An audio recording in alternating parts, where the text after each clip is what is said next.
Welcome back. ഇതിന് മുമ്പത്തെ ക്ലാസ്സിൽ അ, ആൻ എന്നീ രണ്ട് ഇൻഡെഫിനിറ്റ് ആർട്ടിക്കിൾസിനെ കുറിച്ച് പഠിച്ചു അല്ലേ? ഇനി നമുക്ക് മൂന്നാമത്തെ ആർട്ടിക്കിളിന് പരിചയപ്പെടാം.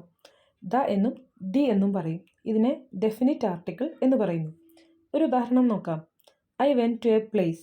The place is very beautiful. ഇവിടെ ഞാൻ ഏതെങ്കിലും ഒരു സ്ഥലത്തെക്കുറിച്ചല്ല പറഞ്ഞത്, ഞാൻ പോയ സ്ഥലത്തെക്കുറിച്ചാണല്ലേ. ഇവിടെ ദ എന്നാണ് പറയുക, ദ പ്ലേസ്. കാരണം പ്ലേസിൻ്റെ ആദ്യത്തെ ലെറ്റർ ഒരു കൺസോണൻ്റ് ആണ്. ആ പ്ലേസ് എന്നല്ലേ പറഞ്ഞിരിക്കുന്നത്. അങ്ങനെയാണ് ദ എന്നാണോ ദി എന്നാണോ പറയേണ്ടത് എന്ന് മനസ്സിലാക്കുന്നത്. ഇനി വേറൊരു ഉദാഹരണം നോക്കാം. I so N elephant. The elephant was eating banana. ഇവിടെ ദി എന്നാണ് പറയേണ്ടത്. ദി എലഫൻറ്റ് എന്ന് പറയാനല്ലേ എളുപ്പം, കാരണം ആൻ എലഫൻറ്റ് എന്നല്ലേ പറഞ്ഞിരിക്കുന്നത്. അതൊരു വൊവൽ അല്ലേ. അപ്പോൾ വൊവൽ വെച്ചാണ് തുടങ്ങുന്നതെങ്കിൽ ദ എന്ന ആർട്ടിക്കിൾ ദി എന്ന് ഉച്ചരിക്കണം. ഇനി വേറൊരു ഉദാഹരണം നോക്കാം.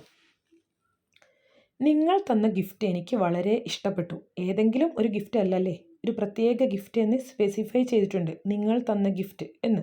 അപ്പോൾ എന്ത് പറയും? I really liked the gift U gave me. ഇനി അടുത്ത എക്സാമ്പിൾ നോക്കൂ. The food you made was very delicious. ഇപ്പോൾ നമ്മൾ പഠിച്ചു പ്രത്യേകിച്ചൊരു വസ്തുവിനെ കുറിച്ച് പറയാൻ ദ ഉപയോഗിക്കുന്നു എന്ന്. ഇത് കൂടാതെ ദ ഉപയോഗിക്കുന്ന വേറെ ചില സന്ദർഭങ്ങൾ ഏതൊക്കെയാണെന്ന് നോക്കാം. Wayanad is the most beautiful place in Kerala. ഇവിടെ ബ്യൂട്ടിഫുൾ എന്നത് ഒരു ആഡ്ജക്റ്റീവാണ്, നാമവിശേഷണം. വയനാട് എന്ന സ്ഥലത്തെ ആ നൗണിനെ വിശേഷിപ്പിക്കാൻ ഉപയോഗിച്ചതാണ് ബ്യൂട്ടിഫുൾ എന്ന്. ഇനി അടുത്ത എക്സാമ്പിൾ നോക്കൂ. Burj Khalifa is the tallest building in the world. ഇവിടെ ടോൾ എന്നത് ഒരു ആഡ്ജക്റ്റീവാണ്, ബുർജ് ഖലീഫ എന്ന നൗണിനെ വിശേഷിപ്പിക്കാൻ ഉപയോഗിച്ചിരിക്കുന്നു. ഇനി വേറെ ചില സിറ്റുവേഷൻസ് നോക്കാം. The earth goes around the sun. ഇവിടെ ഭൂമിയും സൂര്യനും ഒന്നല്ലേ ഉള്ളൂ, അതുകൊണ്ടാണ് ദ യൂസ് ചെയ്തത്. ആൻ എർത്ത് എന്ന് പറയാൻ സാധിക്കില്ല, അതുപോലെ എ സൺ എന്നും പറയില്ല. ഇനി അടുത്ത എക്സാമ്പിൾ നോക്കൂ. I met the prime minister. അതായത് ഒരു രാജ്യത്തിന് ഒരു പ്രൈം മിനിസ്റ്റർ അല്ലേ ഉണ്ടാകൂ.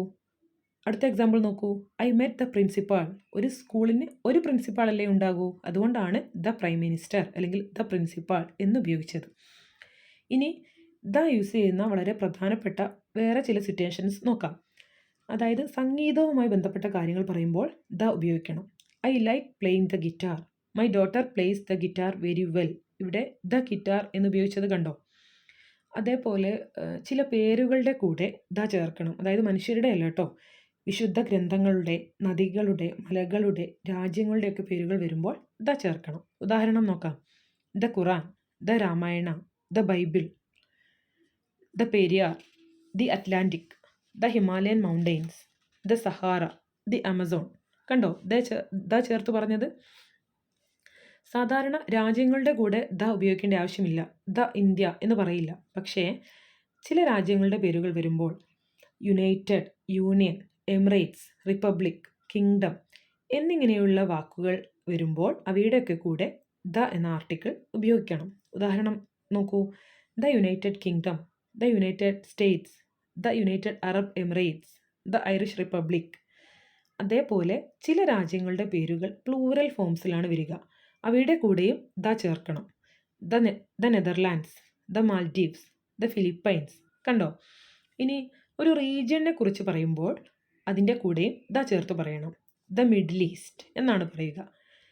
അതേപോലെ ഒരു സംഘടനയുടെ പേരുകളൊക്കെ പറയുമ്പോൾ WHO, യുണൈറ്റഡ് നേഷൻസ് എന്നിങ്ങനെയൊക്കെ പറയുമ്പോൾ the WHO, the United Nations എന്നാണ് പറയേണ്ടത്.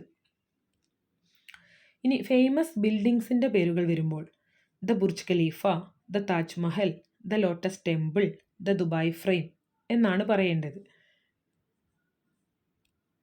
ഇനി ദ എന്ന ആർട്ടിക്കിൾ ഉപയോഗിക്കാത്ത ചില സിറ്റുവേഷൻസ് പറയാം. അതായത് സ്പോർട്സിൻ്റെ പേരുകളുടെ കൂടെ ദ ചേർത്ത് പറയാൻ പറ്റില്ല. I play football every week എന്നാണ് പറയുക. അതേപോലെ അക്കാഡമിക് സബ്ജക്ട്സിൻ്റെ പേരുകളുടെ കൂടെയും ദ ചേർക്കേണ്ട ആവശ്യമില്ല. My favourite subject is maths എന്നാണ് പറയുക, ദ മാത്സ് എന്ന് പറയില്ല. ഇനി ലാംഗ്വേജുകളുടെ പേരിൻ്റെ കൂടെയും ദ ചേർക്കില്ല. I want to learn Arabic, I want to learn Japanese എന്നൊക്കെയാണ് പറയുക. ഇനി അറബ് ജനതയെക്കുറിച്ച് സംസാരിക്കുമ്പോൾ അല്ലെങ്കിൽ ജാപ്പനീസ് ജനതയെക്കുറിച്ചാണ് സംസാരിക്കുന്നതെങ്കിൽ ദ ചേർത്താണ് പറയുക. The Arabs are kind people എന്നാണ് പറയേണ്ടത്. ഇപ്പോൾ ദ എന്ന ആർട്ടിക്കിളിനെ കുറിച്ച് കൺഫ്യൂഷൻ ഒന്നുമില്ലല്ലോ. ഇനി അടുത്ത ക്ലാസ്സിൽ കാണാം. താങ്ക്